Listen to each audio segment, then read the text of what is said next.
मालिक, घर मालिक और दूर दराज से आए हुए नौटंकी कराकर समस्त प्रेमी भाइयों को सगुन और संगीत पार्टी की ओर से प्यार भरा नमस्कार। साथ ही साथ साथियों, आप लोग मेरा परिचय लीजिए। साथियों, मेरा नाम शेखर कुमार है और मैं शहर कानपुर का रहने वाला हूँ। लेकिन अफसोस की बात साथी कि इस दुनिया में मैं अनाथ हूँ। इस दुनिया में मेरा कोई नहीं है। लेकिन एक वक्त था, इस दुनिया में मेरा भी एक हंसता खेलता परिवार था। घर में मेरे बाबूजी थे जिनका नाम श्री कन्हई नाम था। मेरी माता जी थी जिनका नाम श्रीमती कल्पना देवी था। और एक मेरी बड़ी बहन जिनका नाम सावित्री देवी था। साथियों, गरीबी चरम सीमा पर होने के कारण मेरे बाबूजी दिन भर मेहनत मजदूरी किया करते थे। लेकिन फिर भी कायदे से चार प्राणियों के लिए शाम को 2 वक्त की रोटी नसीब नहीं होती थी। एक दिन की बात है, मेरे बाबूजी काम पर से शाम को घर आए और मेरी माँ से कहने लगी कि अभी वो सावित्री, जरा अपने दोनों मासूम बच्चों के चेहरे के ऊपर नजर डालो। अरे इनका ये मासूम चेहरा मुझसे देखा नहीं जाता है। मैं दुनिया का पहला ऐसा बदनसीब बाप हूँ। कितनी मेहनत मजदूरी करने के बावजूद भी मैं कायदे से अपने दोनों बच्चों का पेट भी नहीं भर पा रहा हूँ। मेरी जिंदगी में कल्पना। मेरे बाबूजी ने ना जाने क्या अपने दिल दिमाग में सोचा और उन्होंने हमारी नजरों के सामने ही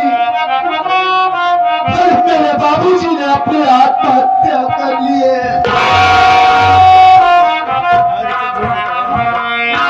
यह दृश्य देखकर मेरी माँ तो अवाक रह गई। दौड़कर बाबूजी की लाश से लिपट कर रोने लगी और अचानक उन्हें भी हार्ट अटैक आया और वो भी यह दुनिया छोड़कर हमेशा के लिए चली गई। मैं और मेरी बहन बाबूजी और माँ की लाश से लिपट कर रोते रहे। अचानक ना जाने क्या बात मेरी दीदी ने सोचा और वो भी मुझे वही तन्हा अकेला रोता बिलखता हुआ छोड़कर न जाने। मैं अकेला बाबूजी और माँ की लाश के पास बैठकर रो रहा था। गांव वालों ने समझाया कि बेटा शेखर, अरे रोता काहे को है बेटा, इस दुनिया में जो आया है उसे एक न एक दिन तो जाना ही पड़ेगा।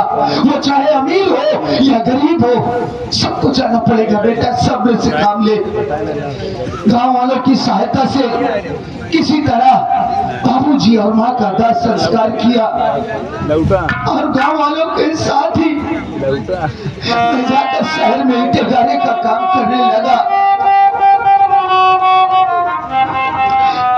एक बात है, मैं कहाँ पर था, जब मैं गाँव के स्कूल के बच्चों को स्कूल पढ़ने के लिए जाते देखता तो मैं भी यही सोचता कि आज बाबूजी माँ जिंदा होते तो मैं भी इन बच्चों की तरह स्कूल पढ़ने के लिए जाता।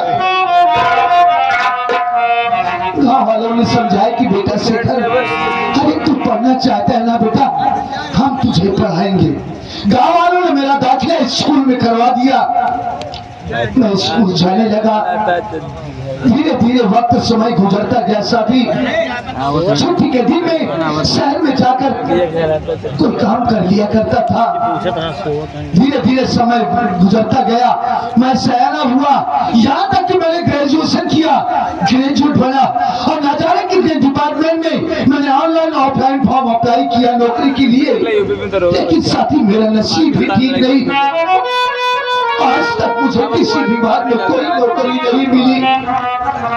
आप लोग ही सोचिए, पढ़े लिखे लोगों के लिए इससे आश्चर्य की और क्या बात हो सकती है कि वो नवयुवक इतनी पढ़ाई लिखाई करने के बावजूद भी वो जाकर शहर में ईंटें गाने का काम करे। ये मालिक इस दुनिया में किसी को गरीबी ना दे प्रभु, मौत देने पर किसी को बदनसीबी ना दे। मैं ऐसी बेरोजगारी भरी दुनिया से ऊब गया हूँ भगवान।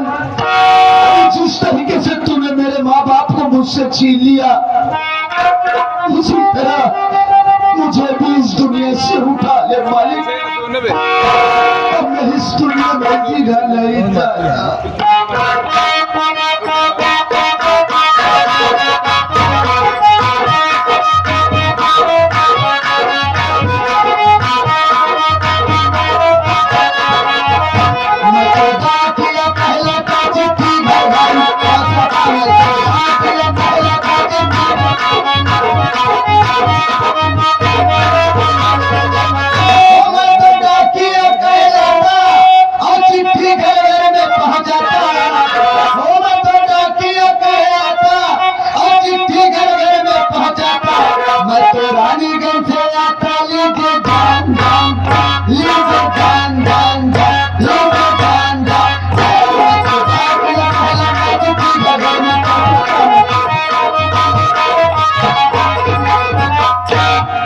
गांव में तो आ गया हूँ, सामने झोपड़ी भी दिखाई दे रही है, लेकिन झोपड़ी कोई झोपड़ी नहीं दिखाई दे रही है। कैसे पता चले इसमें कौन रहता है? आवाज लगाता हूँ, जो कोई जरूर बाहर आएगा। ए भैया घर में क्यों आया रे? क्या भाई घर में?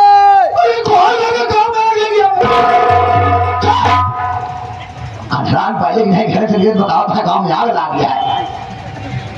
अभी बाहर से अच्छी आवाज आई, मैं तो सोचा गांव में कहीं आग लग गई। तूने हमको चेपाना? नहीं, मैं आपको नहीं पहचाना। I am Pokemon. पोकमैन? हाँ, आज तक मैंने पोस्टमैन सुना था, पोकमैन आज पहली बार देख रहा हूँ, सुन रहा हूँ। पोस्टमैन छोटे पदवी पे होते हैं, पोकमैन बड़े पदवी पे होते हैं। अच्छा साहब, ये बता तेरा नाम क्या है? साहब जी, मेरा नाम तो शेखर कुमार है। अरे तुम्हें से कम हो रहा। क्यों साहब, आपके यहाँ कोई काम नहीं था? हाँ, तेरा माल लेटरिन खोदे के है, खाली जो किया वही करेगा। ये बता, पुलिस विभाग कोई वारंट के फॉर्म डाला था क्या तू? साहब, हाँ, पुलिस विभाग ही क्या, मैंने ना जाने कितने विभाग में नौकरी के लिए आजमाइश किया साहब, लेकिन आज तक मुझे किसी विभाग में कोई नौकरी नहीं मिली। तो का सीधा सीधा मैं सफाई कर्मी वाला डाल देगा। हम सफाई कर्मी नहीं साहब, सफाई कर्मी कहा जाता है। हाँ, वही वाला। आप बिल्कुल ठीक कह रहे हैं, मैंने उस विभाग में भी जाकर आजमाइश किया साहब, लेकिन मैं जिस अधिकारी के पास जाकर बात किया करता था, वो अधिकारी को 1 लाख कोई 2 लाख रुपए की मांग करता था साहब। आप ही सोचिए, मैं गरीब इंसान ईटागारा करने वाला इतने रुपयों के इंतजाम में कहां से करता? ए बाबू, इतने रोने के दिन गए रे बाबा, इतने हंसने के दिन आ गए रे बाबा। आज पुलिस विभाग से काम चिटकी व चिटकी तो तुम्हारा फुटाई हुआ है फिर। तो का कैसे पता पे वहां फुटाई है? अरे यार तुहार खतहा है बा, तो तुहार फटाओ अभी नहीं, ये वर्दी पाए दिन की फाड़ी फादू बात।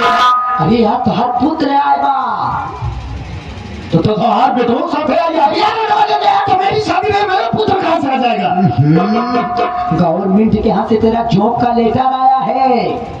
जॉब का लेटर नहीं सर, जॉइनिंग लेटर कहा जाता। हाँ भाई, जॉइनिंग लेटर आया है। सच में साहब? कल तो का सपना आता है। पहले दीजिए ना साहब, पहले रो बंद कर बिल्कुल रोना हम दिखाई दिया। पहले मोहनिया बा हुई है, जगह द्वारे जावे से रोना हम देखेंगे। नहीं रोकना साहब, रोगे तो लौटी गा। हाँ देख ना,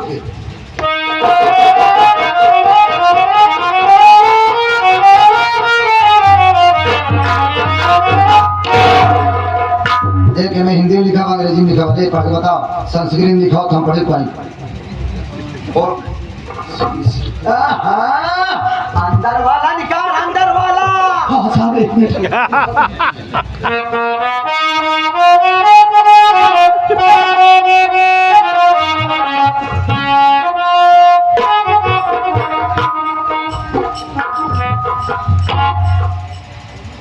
अरे साहब, ये तो वास्तविक चमत्कार हो गया। अरे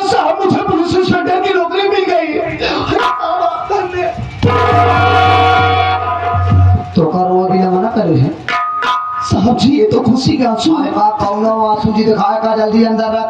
हाँ। रख जल्दी अंदर।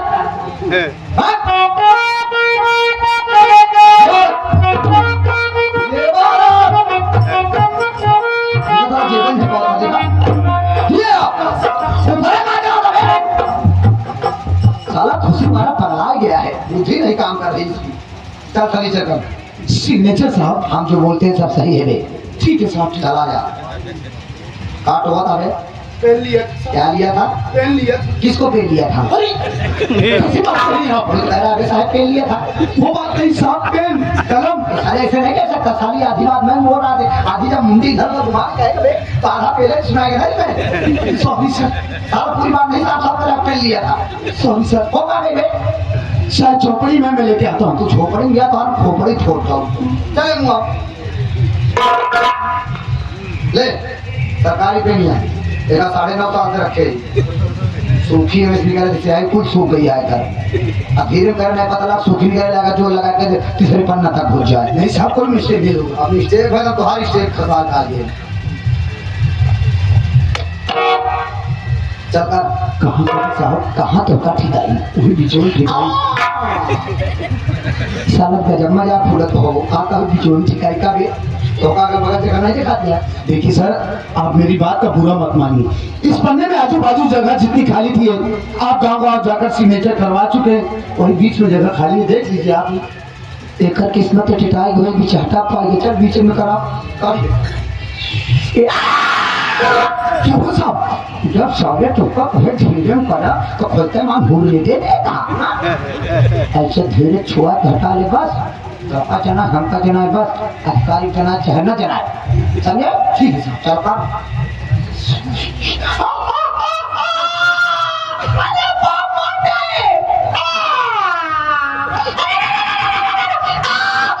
अरे साहब जी क्या हुआ? कभी भी करे नहीं का। अरे सर आप चिल्ला रहे हैं, सिग्नेचर करने में मुझे डिस्टर्ब हो रहा। बताओ वाले हम तो मौसम बने ही कि सार का रहता है और सार छुओ वो न भावे। खाली मौसम खराब कर दिया। कहता हूँ साहब।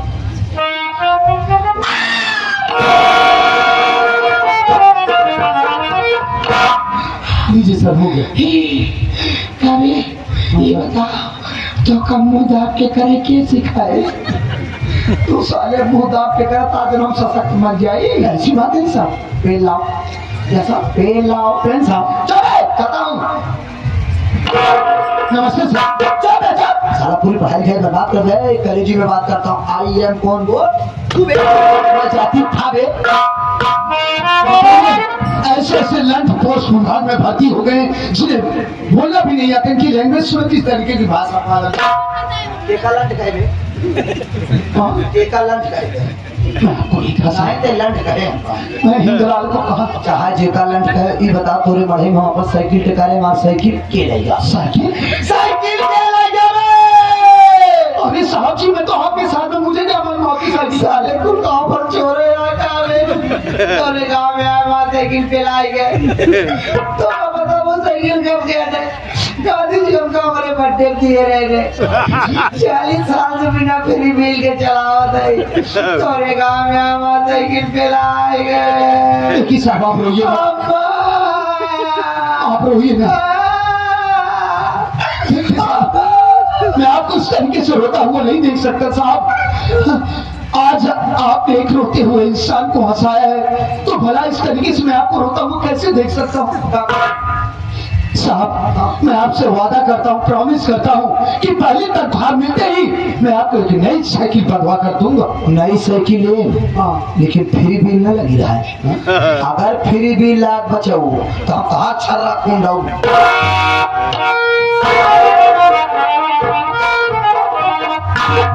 या मालिक आज कितना खुशी का दिन है। आज अगर बाबूजी माँ इस दुनिया में जिंदा होते तो मेरी इस उपलब्धि पर वो कितना खुश होते।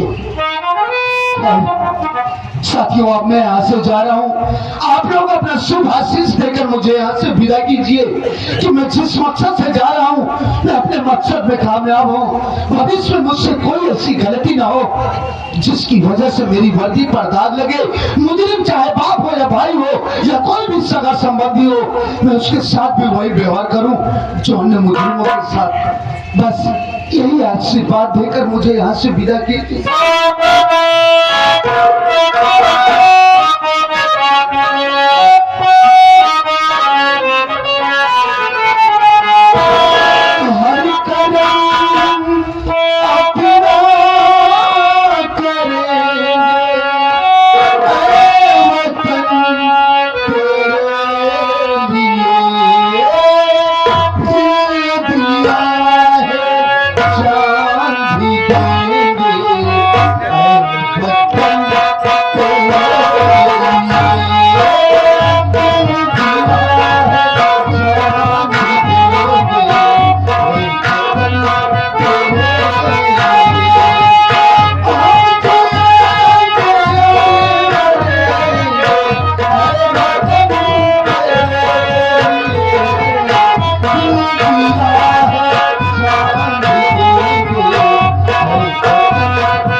बाबूजी